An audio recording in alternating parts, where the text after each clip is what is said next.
Eu diria que, na verdade, a preparação começa já desde a posse de Xi Jinping em 2012. Quando Xi Jinping chega ao poder, ele já chega com um discurso de política externa que é muito distinto do que a gente estava acostumado até então, que era uma China de baixo perfil, uma política externa de uma China que dizia, na expressão de Deng Xiaoping, precisamos de 22 anos de paz para nos desenvolver. A gente chamava aquela política externa chinesa da política externa da ascensão pacífica ou do desenvolvimento pacífico. Era aquela China low profile, uma China assim, de baixo perfil, e daí vai. Quando Xi Jinping assume, em 2012, há uma guinada importante nessa política externa para algo que os analistas vão chamar de uma política externa muito mais assertiva, muito mais firme, muito mais propositiva. A gente vai ver ele falando explicitamente, nós queremos uma China forte economicamente, tecnologicamente, militarmente.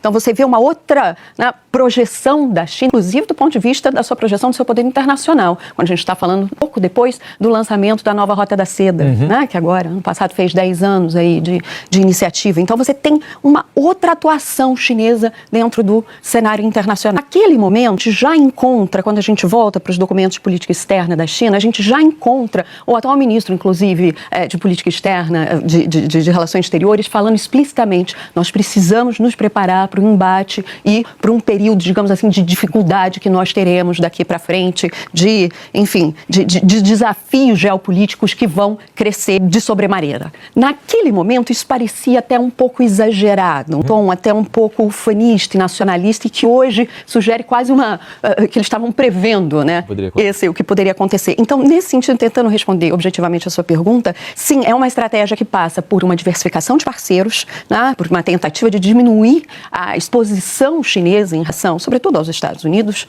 Então, a gente viu uma redução na fatia das exportações chinesas que vão para os Estados Unidos do primeiro governo Trump para cá, efetivamente caindo.